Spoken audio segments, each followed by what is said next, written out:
bar was calm that evening, the kind of calm that only came on slow weekdays. Soft music played in the background, glasses clinked gently, and a few customers sat scattered across the room, talking in low voices. The lights were warm, not too bright, not too dark.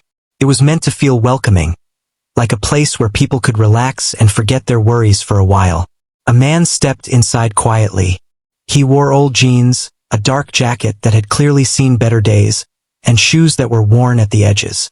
His hair was a little messy, and his beard was untrimmed. He looked like someone who had been walking for a long time, someone who did not care much about appearances anymore. No one paid attention to him at first. He was just another face, another customer. What no one in that bar knew was that the man was Keanu Reeves. And what they also did not know was that he owned the place.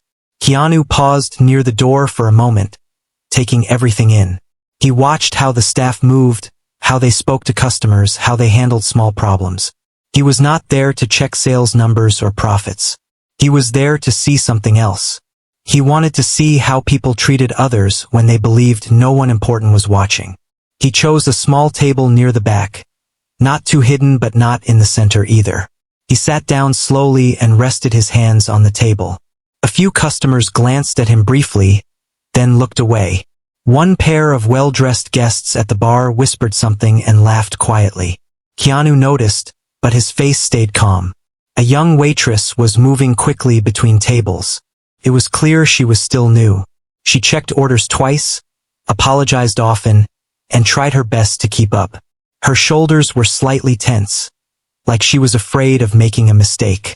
When she noticed Keanu sitting alone, she picked up a menu and walked over. She smiled politely, the kind of smile used during long shifts. "Good evening," she said. "Can I get you something to drink?" Keanu looked up at her and returned the smile, gentle and soft. "Just water for now, please," he said. She nodded and placed the menu on the table. "Take your time," she added before walking away. As she left, a man sitting 2 tables away leaned toward his companion and spoke loudly enough to be heard. "This place is really letting anyone in now," he said, glancing in Keanu's direction. Keanu heard it clearly. So did the waitress. She hesitated for a second, then continued toward the counter. She did not look back. But inside something bothered her. She had grown used to comments like that. She had worked in enough places to know how quickly people judged others. When she returned with the water, she placed it carefully in front of Keanu. "Here you go," she said. "Thank you," Keanu replied. "I appreciate it." She noticed the way he spoke. Calm, respectful, not demanding, not bitter. She felt a strange sense of ease standing there. After a moment, Keanu picked up the menu and scanned it slowly. He did not rush. He knew every item on it, of course. He had approved the menu himself. But tonight, he pretended he had never seen it before. The prices were not cheap, but they were fair for the area. Still, Keanu frowned slightly as if doing mental math. When the waitress came back to check on him, he closed the menu. "I think I'll just have the cheapest drink," he said quietly. She nodded again. "No problem. I'll bring that right away." At the bar, the well-dressed guests were watching. One of them raised an eyebrow. "He's counting coins in his head," he joked. The bartender laughed softly. The waitress heard it this time. Her jaw tightened for a second, but she kept her face neutral. She poured the drink and brought it over without delay. As Keanu took a small sip, he looked around again. He noticed how easily people ignored him now that they had decided he did not matter. He had experienced this before in his life long ago before fame, but seeing it again, from this side of the room, felt different. Time passed slowly. The bar filled a little more, then quieted again. Keanu nursed his drink not because he needed to, but because he wanted to stay. He wanted to watch.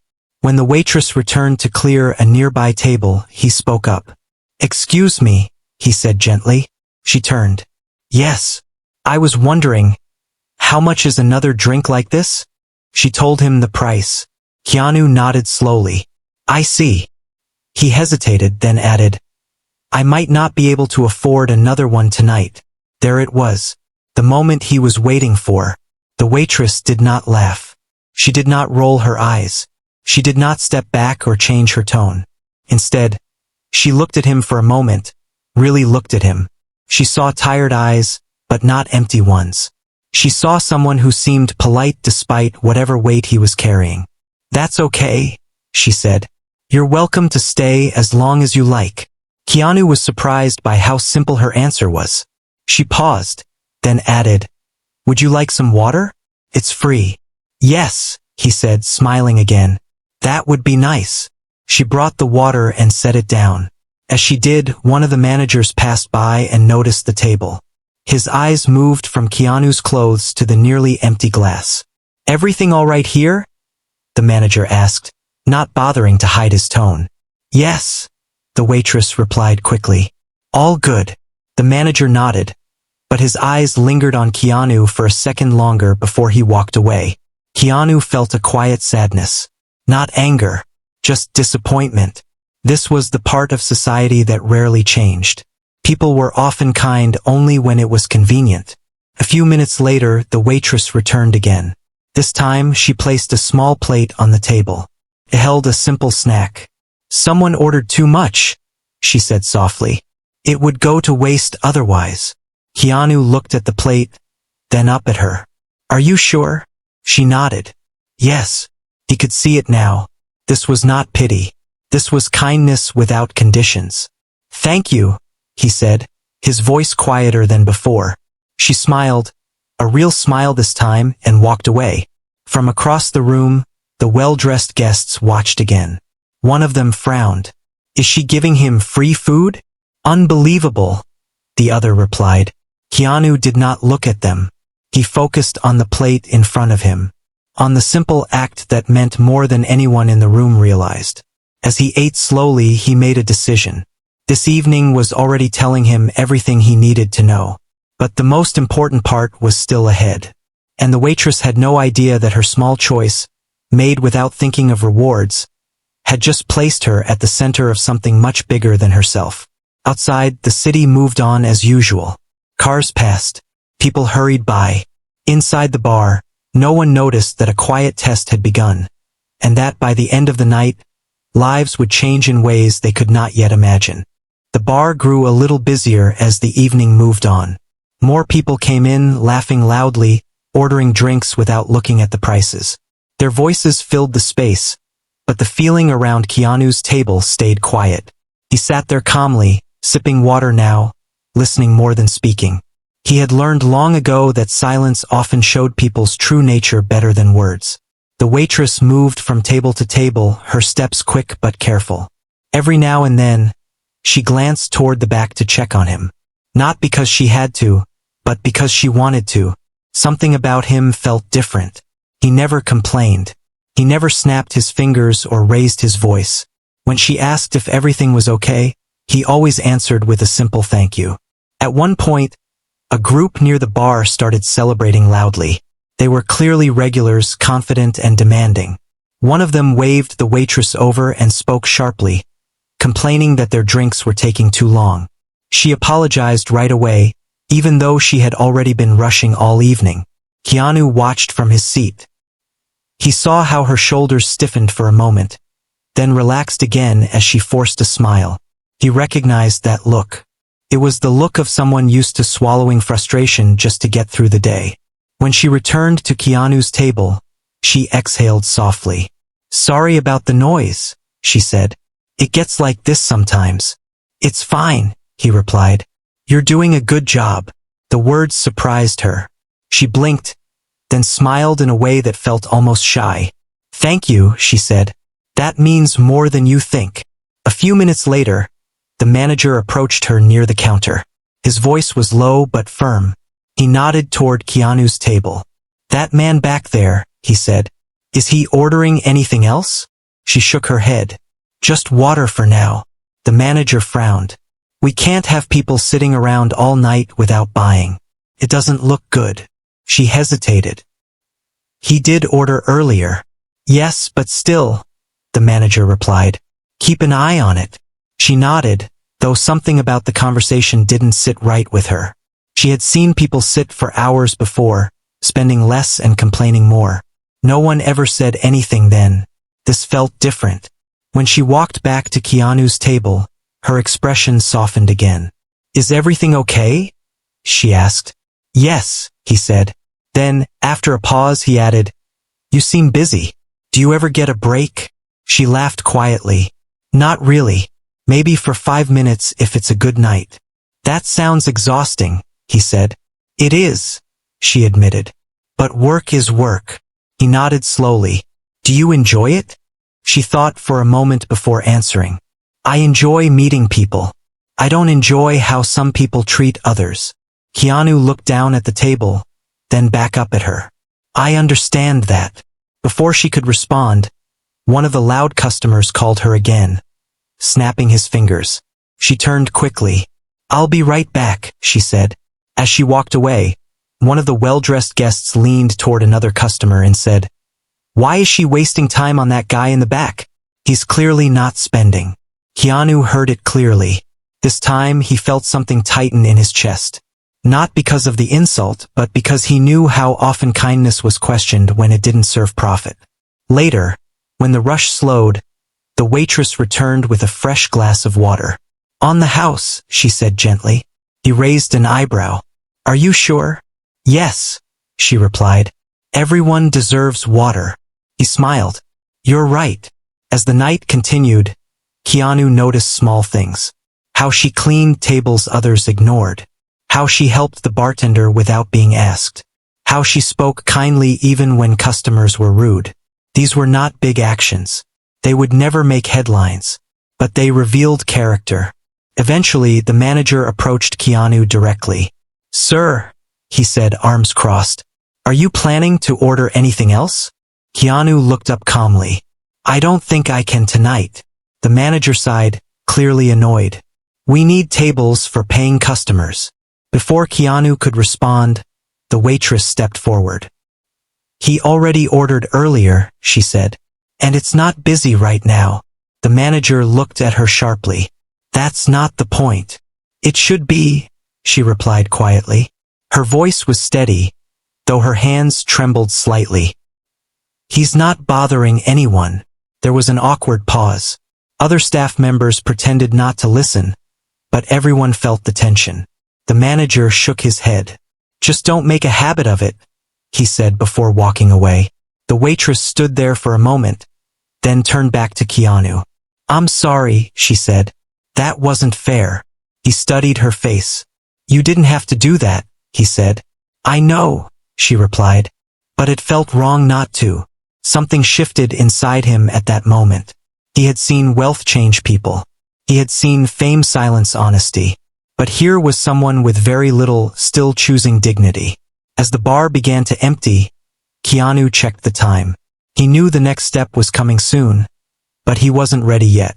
He wanted to understand her more. "May I ask you something?" he said. "Of course. Why do you do this job?" She leaned against the chair for a second. "I need it," she said honestly. "I have responsibilities. And until something better comes along, I do my best here." "That's respectable," he said. She smiled faintly. "Not everyone thinks so."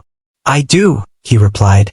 She looked at him for a long moment, as if trying to place him, then shook her head and laughed softly. "You're different," she said. "Most people in your situation are angry at the world." "Anger doesn't change much," he said. "Understanding does." The lights in the bar dimmed slightly as closing time approached. Chairs were stacked. Music turned lower. The waitress wiped down the counter. Her movements slower now, tired but focused. Keanu stood up and reached into his pocket. He placed a small amount of cash on the table. It wasn't much, but it was everything he was pretending to have. "Thank you for tonight," he said. She shook her head. "You don't have to tip if you can't." "I want to," he replied. She nodded and picked it up. "Thank you," she said again sincerely. As he walked toward the door, Keanu paused and looked back at the room, at the staff, at the manager, at the customers who were leaving without a second thought. This place was his. But tonight, he had seen it through different eyes. Outside, the air was cool. He took a deep breath and smiled slightly. The test was working, and the hardest part was still ahead. Behind him, the waitress finished her shift unaware that her quiet courage, shown in small moments no one applauded, was about to bring a truth into the light that would change her life in ways she never expected. The next evening, the bar opened as usual. Lights came on, music hummed softly, and the smell of clean wood and citrus filled the air. The waitress arrived early, tying her apron and taking a deep breath before the doors opened. Her feet still ached from the night before, but she pushed the feeling aside. She needed this job. More than that, she wanted to do it well. She didn't expect to see the same quiet man again. But when the door opened and he stepped inside, wearing the same worn jacket and tired shoes, she felt a small spark of surprise. He looked around calmly, just as before, then chose the same table near the back. No one greeted him with excitement. No one recognized him. To most people, he was still invisible. She walked over with a small smile. "Welcome back," she said. "Thank you," he replied. "I hope that's okay." "Of course it is," she said. "Can I get you water again?" "Yes, please." As she walked away, she noticed the manager watching from near the counter. His eyes followed her, then moved to the table in the back. His expression tightened slightly. The bar filled slowly. A couple sat near the window. A group of coworkers laughed too loudly near the center. The well-dressed guests from the previous night returned and took their usual seats. One of them glanced toward the back and smirked. "He's back," he muttered. The waitress heard it and kept walking. She brought the water and set it down. "How was your day?" she asked, surprising herself with the question. "Quiet," he said. "That's not a bad thing." She nodded. Quiet days are rare. They shared a small smile. Felt easy, like talking to someone she had known longer than a single night. As the evening went on, the manager called her aside again. "I noticed your friend is back," he said. "He's a customer," she replied. "He's not spending," the manager said. "We talked about this." She lowered her voice. "He's respectful. He doesn't cause problems." "That's not the issue," the manager replied. "This is a business." "So are we only kind when it pays?" she asked before she could stop herself. The manager stared at her. "Be careful," he said. "I don't want trouble." She nodded and walked away, her heart pounding. She had bills to pay. She couldn't afford trouble. But something inside her refused to let go of what felt right. At the table, the man noticed the change in her expression. "Everything okay?" he asked. "Yes," she said quickly. Then she sighed. "I'm sorry. It's just one of those nights." He looked at her with understanding. "You don't have to explain." Later, when the rush slowed, he spoke again. "May I ask you something personal?" She hesitated, then nodded. "Okay. Have you ever helped someone and been punished for it?" he asked. The question caught her off guard. She leaned against the chair and thought. "Yes," she said finally. "More than once." "And you still help?" She smiled sadly. "I try to." He looked down at his hands. "That says a lot about you." Across the room, one of the well-dressed guests stood up and walked toward the manager. Their voices were low, but the tension was clear. The guest glanced toward the back, then back at the manager. "I don't feel comfortable," the guest said. "There's a man sitting there every night who looks like he doesn't belong." The manager sighed. "He's not doing anything wrong. It affects the image," the guest replied. The waitress saw them talking and felt her stomach tighten. She knew what was coming. Moments later, the manager walked toward the back. "Sir," he said to the man at the table, "we need to talk." The waitress rushed over. "Please," she said. "He hasn't done anything." The manager raised a hand. "I just need a word." The man stood up calmly. "It's okay," he said to her. "Let's talk." They moved a few steps away. The bar fell quieter, curiosity spreading. "We've had complaints," the manager said. "If you're not ordering, I'll have to ask you to leave." The man nodded slowly. "I understand your position." The waitress felt heat rise in her chest. "This isn't fair," she said. "He's polite. He tips." He treats everyone with respect. The manager looked uncomfortable. That's not the point. It should be, she replied. There was a pause. The man looked at her, then back at the manager. I'll go, he said. I don't want to cause trouble. No, she said firmly. You shouldn't have to. He smiled gently at her, a look filled with gratitude. Sometimes leaving says more than staying. He reached into his pocket and placed a small folded bill on the table. Thank you, he said. As he turned to leave, something unexpected happened. One of the staff members spoke up. Then another. Quiet voices, but steady.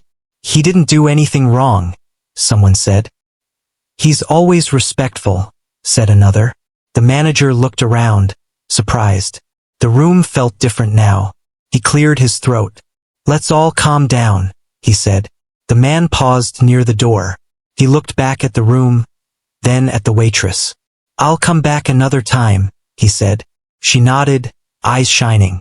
I hope you do. He left. The door closed behind him, and the bar slowly returned to its usual noise. But something had changed. People avoided the waitress's eyes. The manager didn't speak to her for the rest of the night. After closing, she sat alone for a moment, counting tips. They weren't much. She felt tired in a deeper way than usual. Outside, the man stood across the street, watching the lights dim inside the bar. His face was calm, but his eyes held weight. He had seen enough now, not just of the waitress but of the system around her. He took out his phone and typed a short message. Tomorrow, the truth would begin to surface. The waitress locked the door and stepped into the night, unaware that her quiet stand, taken with no promise of reward, had reached the heart of someone with the power to change everything. And somewhere in the city, plans were already moving into place. The next day passed slowly for the waitress. She tried to distract herself with errands, but her mind kept returning to the bar, to the quiet man, to the way he had left without anger, without blame, as if he had expected the outcome all along. She worried she had made things worse for herself. The manager's silence echoed louder than any argument. That evening, she arrived for her shift with a heavy feeling in her chest. The bar looked the same as always, but it felt different. The staff moved carefully, speaking in shorter sentences. The manager stood near the counter, checking his phone more often than usual. When the doors opened, customers began to trickle in. The waitress took orders, wiped tables, and smiled when required. She avoided looking toward the back, unsure if she wanted to see that empty table again. Then, just after sunset, the door opened. The quiet man stepped inside. He was dressed the same way as before, but something about him felt steadier tonight, more certain. He paused at the entrance, took a slow look around, and then walked toward the back table once again. The waitress noticed him immediately. Her heart skipped. She walked over before anyone else could. You came back, she said. He smiled. I said I would. She nodded, unsure what to say next. Water. Yes, please. As she turned away, she saw the manager watching closely. His jaw tightened. Throughout the evening, the quiet man stayed at his table, just as before. He spoke kindly when spoken to. He waited patiently. He watched. The bar filled more than usual. A few unfamiliar faces appeared. One man in a clean jacket sat near the counter, observing everything without ordering much. Another stood near the wall, pretending to check messages. The waitress noticed them but didn't think much of it. Near closing time, the quiet man raised his hand slightly. May I ask you for one thing? He said to the waitress. Of course, she replied. Could you ask the manager to gather the staff for a moment? Her eyes widened. Is something wrong? No, he said calmly. Something important. She hesitated, then nodded. Okay. When she approached the manager, her voice was careful. There's a customer who wants to speak with everyone. The manager frowned. About what? I'm not sure. He sighed, clearly irritated. Fine. 2 minutes. He clapped his hands lightly and called the staff together near the center of the bar. Customers watched with curiosity. The room grew quiet. The quiet man stood up and walked forward. Every step was slow and deliberate. He looked around the room, meeting eyes one by one. "I won't take much of your time," he began. His voice was calm, but carried easily. "I came here the past few nights for a reason." The manager crossed his arms. "I wanted to see how people are treated when they have nothing to offer." The man continued. "No status, no money, no influence." Murmurs spread through the room. I sat in the back. I ordered little. I listened. And I learned a lot. The waitress felt her breath catch. The man turned toward her. "You," he said gently. "You treated me like a human being." Her face flushed. "I just did my job." He shook his head. "You did more than that." The room was silent now. The man took a breath. "My name is Keanu Reeves." For a moment no one moved. Then the realization hit. Gasps filled the air. A glass slipped from someone's hand and shattered softly on the floor. The manager's face went pale. "Yes," Keanu said quietly. "And I own this place." The shock was immediate and complete. Keanu continued, his tone steady. "I didn't come to test profits. I didn't come to trap anyone. I came to understand what kindness looks like when no one thinks it matters." He looked around the room again. Some people failed. Some didn't. The manager opened his mouth, then closed it. Keanu turned back to the waitress. "You defended me when it cost you. You offered kindness without knowing who I was." Tears filled her eyes. "I didn't know," she whispered. "That's why it mattered," he replied. The customers who had mocked him avoided eye contact. The well-dressed guests shifted uncomfortably in their seats. Keanu addressed the staff. "This bar exists because of people, not just customers but workers. Dignity should never depend on appearances." He turned to the manager. "Policies will change. Effective immediately." The manager nodded quickly. "Of course." Keanu raised a hand. "Not because I'm here, because it's right." He paused, then added, "And anyone who cannot treat others with respect will not represent this place." The message was clear. Keanu looked back at the waitress. "Thank you," he said simply. She covered her mouth, overwhelmed. The room slowly filled with quiet applause. Not loud, not forced, real. Keanu stepped back. "That's all," he said. "Please enjoy your evening." The staff returned to their positions in silence, stunned. The manager stood frozen for a moment before walking away. The waitress remained where she was, heart racing. Keanu approached her once more. "You did nothing wrong," he said softly. She nodded, tears finally falling. "I just didn't want him to be treated badly." He smiled. "That's the world I want to support." As the night ended, customers left quietly. Conversations were softer. The bar felt lighter. Outside, the city lights glowed.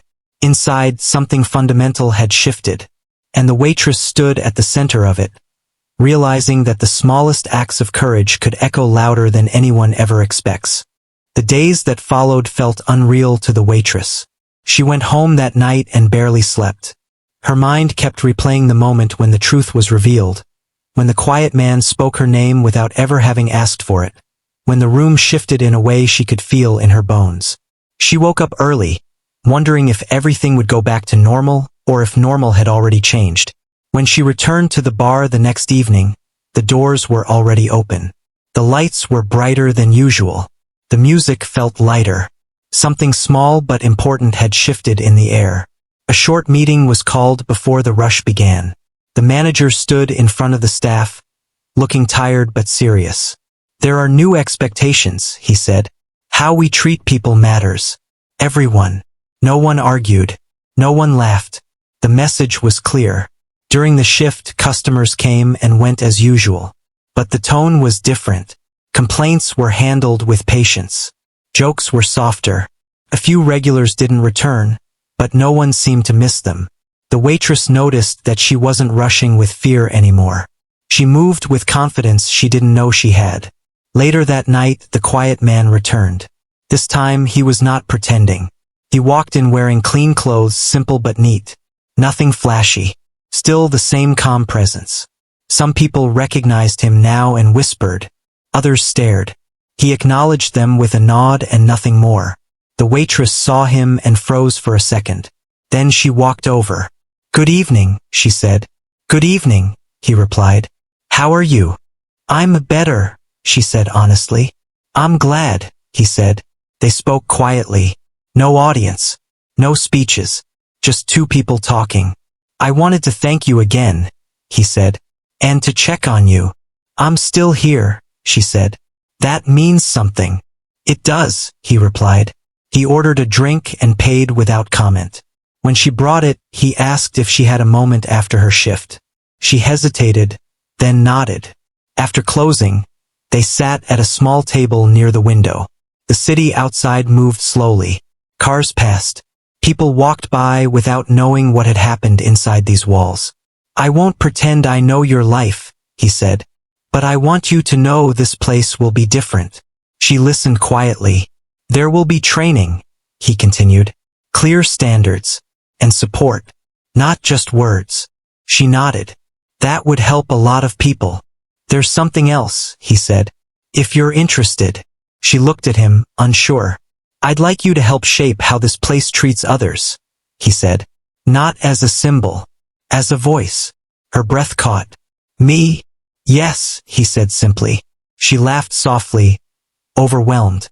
"I don't have any special skills." "You have the right ones," he replied. She didn't answer right away. She thought about her bills, her long hours, the nights she went home exhausted and unsure. She thought about the small choices that had led her here. "I'd like that," she said. He smiled. "Good." Over the next weeks, changes became visible. New staff joined. Old habits faded. People who came in feeling small left feeling seen. It wasn't perfect, but it was honest. The waitress learned quickly. She helped train new hires. She spoke up when something felt wrong. Sometimes it was uncomfortable, but she no longer felt alone. One afternoon, she watched a customer sit quietly at the back, dressed in worn clothes, just like the quiet man had been. She walked over without hesitation and offered water with a smile. The circle felt complete. The quiet man visited less often after that. When he did, he stayed in the background. He didn't want attention. He never had. One evening, as the sun set and the bar filled with warm light, the waitress paused for a moment and took it all in. The noise, the laughter, the calm, felt earned. She realized then that nothing extraordinary had happened. No magic, no grand gesture, just a series of small human choices. Outside, the city kept moving. Inside, kindness had found a place to stay. And for the first time in a long while, she felt hopeful. Not because someone powerful had noticed her, but because she had stayed true to herself when it mattered most. That was the part no one could ever take away.